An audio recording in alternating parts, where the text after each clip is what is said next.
Nous sommes avec Jean-Michel. Alors Jean-Michel, il est de Mont-sur-Marchienne et Jean-Michel, tu fais partie d'un club de Cécifoot. Alors tu es handicapé visuel. Ce club de Cécifoot, c'est quoi le Cécifoot?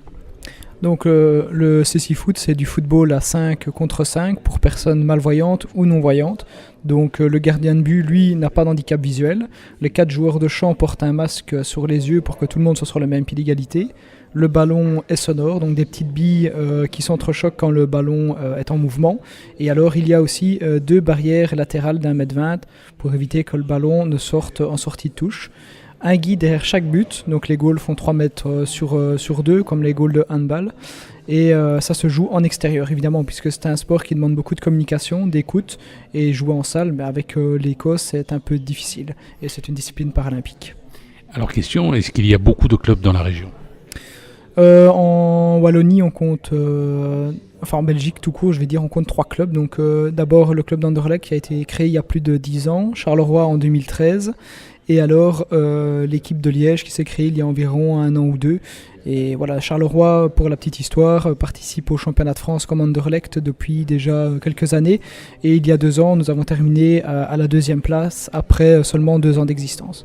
Ce qui n'est quand même pas mal. Cela dit, vous vous entraînez souvent. Est-ce que physiquement c'est difficile? Oui, ça demande quand même une certaine condition physique parce que voilà, c'est un sport où on doit énormément se concentrer pour écouter le ballon, les guides, pour savoir où sont les partenaires et les coéquipiers.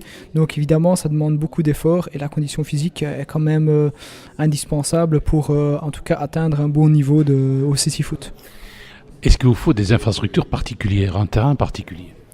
Oui, donc c'est mieux si ça peut se jouer sur un terrain synthétique, parce qu'en Belgique, malheureusement, les conditions climatiques font que si on jouait sur un terrain en herbe, ce serait un peu difficile pour entendre le ballon. On essaie d'avoir une surface assez lisse. Donc voilà, 2 balustrades d'1,20 m de haut pour les barrières latérales, donc, et les ballons sonores, les masques, et après ça se joue comme le football ordinaire. Donc c'est toujours mieux de trouver des sponsors, ça c'est toujours difficile, parce que ça demande quand même pas mal d'argent pour le matériel, pour l'organisation de tournois. Comme on n'a pas d'équipe, on n'a pas de championnat encore en Belgique, on est un peu obligé soit de s'expatrier à l'étranger pour jouer des compétitions, soit d'inviter des équipes, et tout ça engendre des frais pour une petite ASBL qui existe depuis peu. C'est toujours compliqué de pouvoir s'en sortir. Mais cela ne vous empêche pas d'organiser, notamment au mois d'avril, 15 et 16 avril, un tournoi à Leverval. C'est ça, donc grâce à l'échevinat de la personne handicapée, Mohamed Fekrioui, que je remercie encore pour ce subside, on va organiser donc un tournoi avec 6 équipes dont Charleroi. Donc on comptera les équipes de San Remo et de l'AC Crema en Italie, l'équipe de RNC en Angleterre, l'équipe championne d'Allemagne Marburg et normalement l'équipe de Kripga au Maroc. Donc on va essayer vraiment de faire un beau tournoi et on espère pouvoir compter sur les nouvelles balustrades que la ville va nous octroyer, donc les balustrades officielles comme pour les Jeux paralympiques. Et je me suis même laissé dire qu'au mois d'août, vous allez aller à Berlin. Vous allez faire là-bas. Mais donc, il faut savoir qu'à Charleroi, on a l'équivalent de 5-6 joueurs qui évoluent dans l'équipe nationale. Et évidemment, l'Euro approche à grands pas. Donc la Coupe d'Europe se déroulera à Berlin au mois d'août, donc du 17 au 27 août.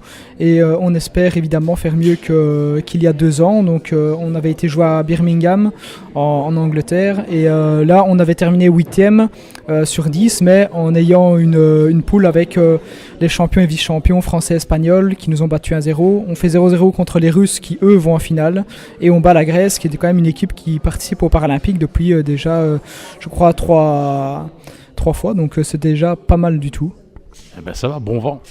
Merci, et donc pour les gens qui sont intéressés de venir jouer au Cécifoot chez nous, parce que c'est pas évident de recruter aussi des joueurs qui veulent bien s'initier au Cécifoot, ça fait toujours un peu peur.